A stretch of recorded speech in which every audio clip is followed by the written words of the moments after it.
Matius 13 ayat 24 sampai akhir. Perumpamaan tentang lalang di antara gandum. Yesus membentangkan suatu perumpamaan lain lagi kepada mereka, katanya, hal kerajaan surga itu seumpama orang yang menabur benih yang baik di ladangnya.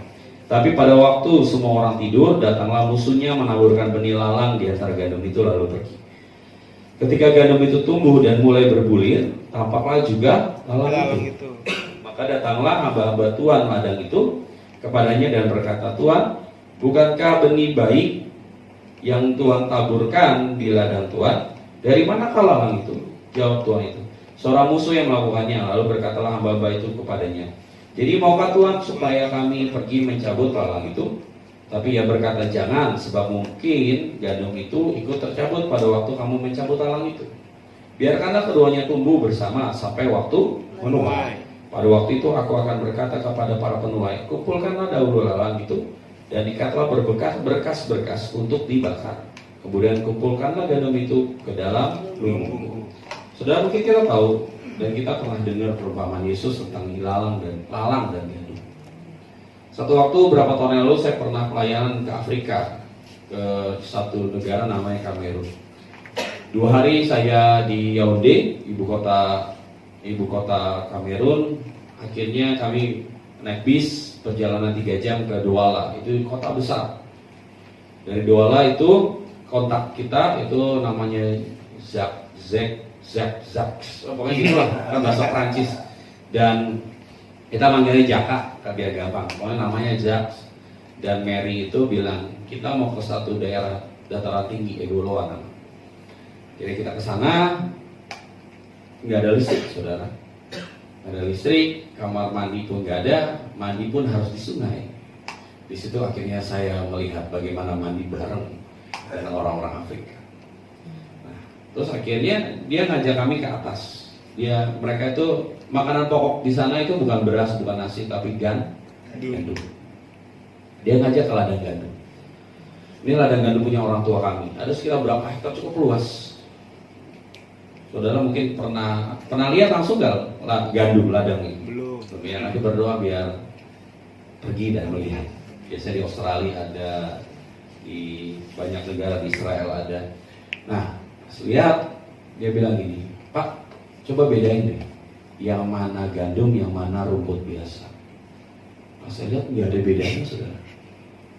Mungkin dia bilang rumput biasa, tapi kalau di firman Tuhan bilang lalang. Bukan ilalang ya, lalang. Seringkali orang salah tafsir, ilalang, bukan. Pas lihat nggak ada bedanya, saudara. Dan Zak ini bilang, sini Pak, ini kalau saya cabut, ini ilalang, ini lalang. Nanti kalau saya cabut, gandumnya ikut cabut. Kenapa? Karena di bawahnya akarnya sudah nyatu dengan gandum. Jadi ketika nanti gandum ini sudah menguning, kami cabut semuanya. Kami punya mesin, mereka masukin sebuah mesin, nanti itu akan terpisah, dipisah sendiri. Jadi yang lalang itu ringan, gandum itu berat, nanti akan terpisah. Nah, ketika lalang itu sudah terpisah, nanti mereka ikat, mereka bakar. Dan bakarnya itu seperti sebuah oven, dan ovennya itu pembakarannya itu hawa panasnya itu bisa buat menyemai atau memisahkan gandum dari daun-daunnya. Nah, akhirnya di situ, oh iya, kalau misalnya saya itu pernah ke daerah Sragen, itu lihat ladang padi. Jadi pendeta itu punya ladang padi nggak besar, cuma 500-600 meter persegi ladang. Dia bilang gini, Pak, kami itu nanam padi, kami nggak nanam apa-apa, cuma padi. Tapi tiba-tiba itu muncul rumput. Kalau kalian pernah bertani, itu rumput akan muncul sendiri. Rumput-rumput liar itu akan muncul sendiri. Terus dia bilang, kita nggak bisa cabutin rumput itu, Pak. Nanti tunggu padinya menguning, baru kami cabutin semua. Soalnya kenapa? Kalau rumputnya kami cabut, padinya yang belum menguning ikut tercabut. Saudara, jadi perumpamaan yang Yesus katakan itu benar. Dan praktek nyatanya, praktek aslinya itu ada dalam kehidupan bertani, kehidupan pertanian, kehidupan sehari-hari kita. Lalang itu berkata dan bercerita tentang kehidupan kita masing-masing. Di antara kita itu ada lalang-lalang. 12 murid Yesus saja ada satu yang berkhianat, benar? 12 murid Yesus saja ada 3 orang yang punya kesempatan untuk berkhianat. Jadi bahkan Alkitab bilang penghakiman itu dimulai dari gerejaku, penghakiman itu dimulai dari rumahku. Yang artinya apa? Kita ini hidup bareng, hidup bersama. Tapi Alkitab bilang hal kerajaan surga itu adalah hal di mana akan bareng, tapi akan nantinya saat kedatangan Tuhan akan ada yang dipisahkan. Nantinya akan ketahuan yang mana yang lalang, yang mana yang gandum. Lewat kasat mata biasa kita mungkin nggak tahu ini lalang bukan, ini gandum bukan. Tapi ketika nanti kedatangan Tuhan akan terjadi pemisahan dengan sendiri. Akan terjadi pemisahan yang mana lalang, yang mana gandum. Dan kalau saudara mau jadi gandum, gandum itu ciri khasnya adalah apa? Berat. Kapasitas kita itu harus berat. Jangan bilang berkata, wah saya lewatin segala hal, saya nggak bisa tahan Pak, saya pasti bawanya marah, saya bawanya kesel. Enggak. Orang yang mau kapasitasnya diperbesar, imanmu juga harus diperbesar. Masalahmu pun akan besar. Pergumulan yang kau hadapi itu akan banyak. Tapi mari punya mindset begini, aku bersyukur. Pergumulan itu sekarang kan tambah banyak ya. Oh berarti aku sekarang kapasitasku lagi diperlebar, kapasitasku lagi diperbesar, kapasitasku lagi ditambahin sama Tuhan. Bersyukur. Mari punya pemikiran yang selalu mengucap syukur buat keadaan apapun. Karena itu yang membuat engkau makin dewasa dan makin dewasa. Saya mau satu contoh. Saya itu berapa kali naik pesawat baling-baling. Nah waktu itu saya ke daerah Putus Sibau, Kalimantan Barat. Itu ke sana harus pakai pesawat baling-baling. Kenapa? Karena landasannya kecil. Jadi pesawat Airbus A330, A331 itu nggak bisa masuk. Kenapa? Karena landasannya pendek. Terus kemudian dari situ Tuhan itu mulai bicara. Kalau kamu mau berkat besar, misalnya pesawat besar itu berkat besar, kemampuan yang besar, semua talenta yang besar itu ada buat hidupmu. Siapkan landasan yang lebih besar. Siapkan landasan pacumu yang lebih panjang. Siapkan kapasitasmu yang lebih besar, supaya pesawat-pesawat besar itu bisa mendarat dan kau jadi terminal yang besar. Nah, tapi maksudnya kalau saudara mau terima berkat yang besar, kepercayaan, promosi yang besar, mari perlebar landasanmu, mari perlebar terminal-terminal hidupmu, supaya ketika Tuhan kasih itu kita jadi siap. Kenapa kadang-kadang kita nggak siap terima berkat? Kenapa kita kadang-kadang nggak siap terima pergumulan? Kenapa kadang-kadang kita nggak siap terima pencobaan-pencobaan, ujian-ujian? Kenapa? Karena hati kita itu nggak diperbesar. Saudara, kehidupan kita di sesama kita ini ujian-ujian kecil. Ini gesekan-gesekan kecil yang akan kau hadapi dari teman sesamamu, dari keluargamu. Tapi nggak apa-apa, karena itu apa? Itu yang membuat kapasitasmu makin hari makin diperbesar. Jadi lama-kelamaan ketika berkat besar itu masuk, kau siap menerima. Kau akan siap menerima. Kira-kira saudara, ada anggur misalnya, ada produsen anggur, dia datang. Ini anggur terbaik, anggurnya ini usianya 10 tahun. Kamu siapkan tempat, wadah untuk kamu terima anggur ini. Apapun.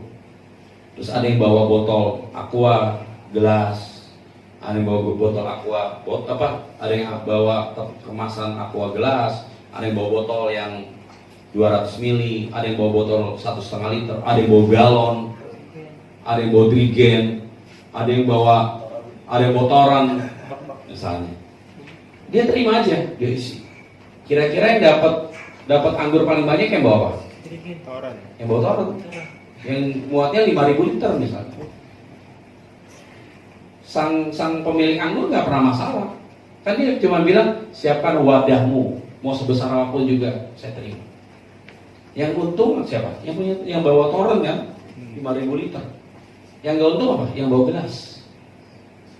Cuma biar gelas nyampe ke sini doang nggak masuk, nggak bisa saya jual lagi. Kalau kita tahu ada perumpamaan seorang janda yang akhirnya dia ditinggal sama suaminya. dan dia harus berhutang, dan akhirnya Elia datang dan bilang, siapkan wadah, ambil semua wadah, dan akhirnya itu diisi dengan bulir-bulir minyak. Tahu kan ceritanya? Sampai wadahnya dia harus pinjam ke tetangga-tetangganya sampai habis, kan itu nggak pernah berhenti. Bulir minyak itu yang dikasih itu berhenti ketika wadah itu habis. Nah, itu yang mau Tuhan kasih. Seberapa besar kamu mau menampung kapasitas berkat yang Tuhan kasih? Kenapa Tuhan kasih berkat kecil ya? Karena kapasitas kita kecil. Nah, caranya untuk kapasitasmu jadi besar apa? Lewati ujian, lewati pergumulan, lewati gesekan, lewati ukiran dari teman-teman. Kadang-kadang bukan gesekan lagi sama teman, kadang-kadang ukir. Kan lumayan enak tuh kalau diukir. Pernah ke Jepara lihat cara ngukir, kalau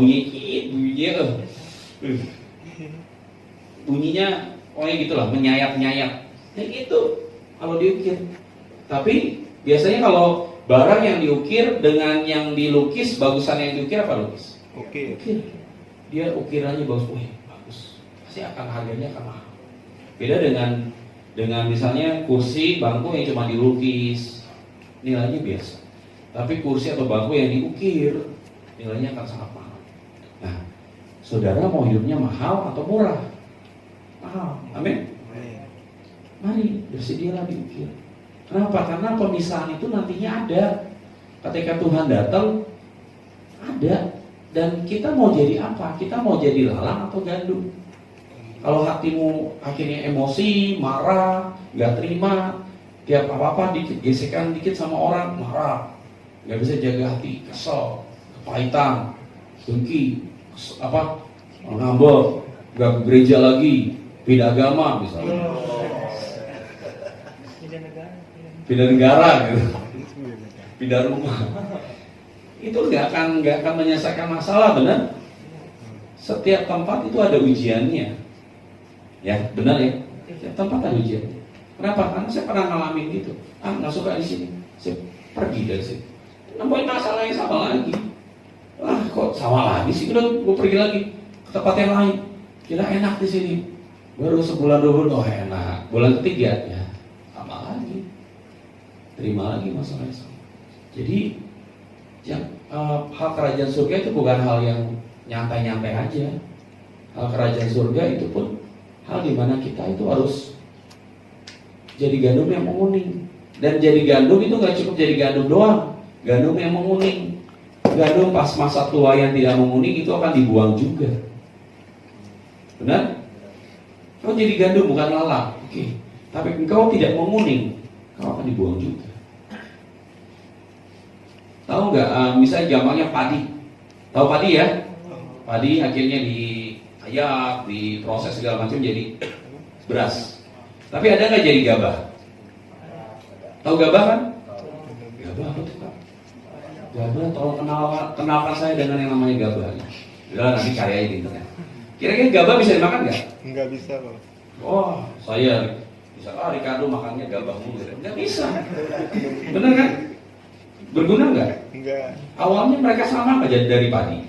Sama. Tapi proses ternyata padi itu belum matang. Padi itu belum memuai dan belum menguning. Dan akhirnya ketika dilewati prosesnya jadi gabah. Oh gitu toh, yang tergabah. Gitu. Nah, kalau saudara mau jadi, jangan cukup wah, untung saya bukan lalang, Tapi gabah. Misalnya ya ini perubahan lalang dan gandum, untung saya bukan lalang. Saya gandum kan? Ya amin. Gandumnya menguning nggak? Nggak tahu. Atau kalau gampangnya jangan gandum deh, padi. Saya padi. Padinya menguning nggak? Kalau nggak menguning kamu akan jadi gabah. Nggak kepake. Gabah kepake sih buat makanan apa? Burung, ayam. Ya benar ya? Nggak kepake. Mari jadi sesuatu yang berguna. Mari jadi sesuatu yang ajaib. Alkitab tadi Yesus bilang mereka tinggal bersama-sama, mereka hidup bersama-sama, mereka ada di antara kita bersama-sama. Gereja rajin, pelayanan rajin, semuanya rajin. Tapi di hati masih menyimpan kemarahan dan kepahitan. Itu nggak bisa. Alkitab bilang, ketika aku datang kedua kali, aku mencari orang-orang yang murni hatinya. Benar? Orang-orang yang murni hatinya. Jadi kalau bahasa Ibrani-nya bilang orang-orang yang tidak ada kemarahan dan dendam di hatinya. Ketika Tuhan datang, maka berarti saya masih ada dendam, gimana loh caranya? Ya beresin. Orangnya udah nggak ada. Orangnya saya minta maaf, tapi dianya cuekin saya, ke buang muka saja. Makanya saya sampah dibuang gitu. Ya udah, yang penting kita sudah punya niat untuk Minta maaf. ya, jangan pernah menyimpan kemarahan, jangan pernah menyimpan kepahitan, karena kepahitan itu akan menimbulkan sakit penyakit. Kepahitan itu akan menimbulkan banyak hal, dan kepahitan itu menular, benar? Itu akan menularkan orang. Saya berdoa, saudara Mario, ini udah ujungnya loh. Ini akhir di antara akhir zaman lagi. Saya nggak tahu nanti akan jadi seperti apa. Cuman selama kalian masih bisa menyapa, selama kalian masih bisa menguap, selama itulah yuk lakukan bagian kita. Amin. Amin. Amin. Lakukan. Jangan cuma anak muda mainnya game online mulu, nongkrong aja. Yuk, pergunakan waktumu yang ada. Saya bersyukur minggu lalu kalian ke banyak tempat. Itu bagian di bagian di antara kalian mengisi cawan. Kalau bahasa kita itu mengisi cawan kebaikan. Karena udah banyak kejahatan, mari berbuat baik. Virus kejahatan, virus perpecahan itu udah sering diembusin. Kita mau balik ke keadaan dengan cara apa? Hembuskan virus kebaikan. Hembuskan virus kebaikan. Virus kemurnian, virus cinta akan Tuhan dihembusin.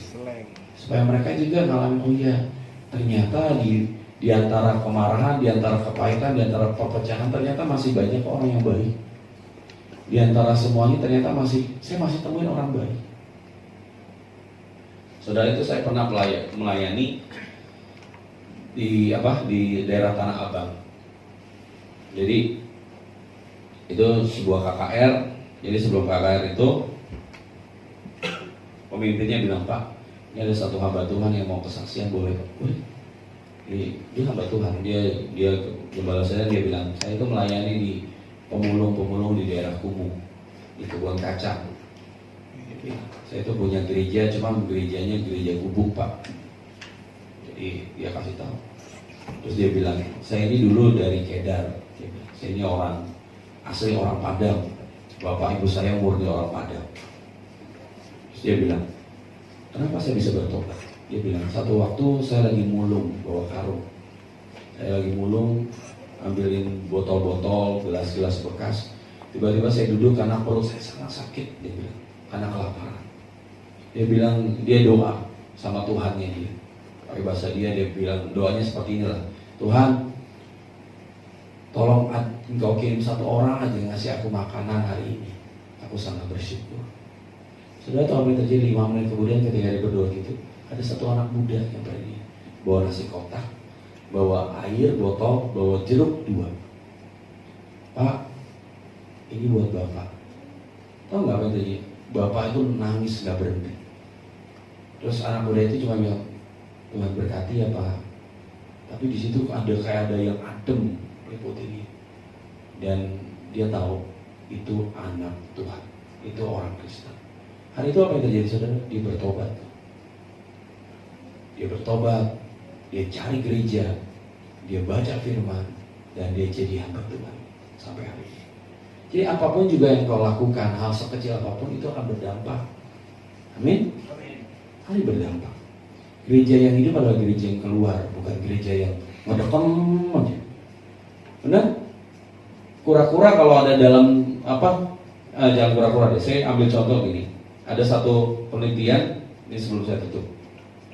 Ada 2 kodok hidup bersama, lahirnya bareng. Kau tahu? Ya, pokoknya adalah. Satu kodok ini ditutupin kotak dengan tinggi kurang lebih hampir 40-50 cm. Satu kodok yang lain dibebasin. Ditunggu sampai 3 mingguan.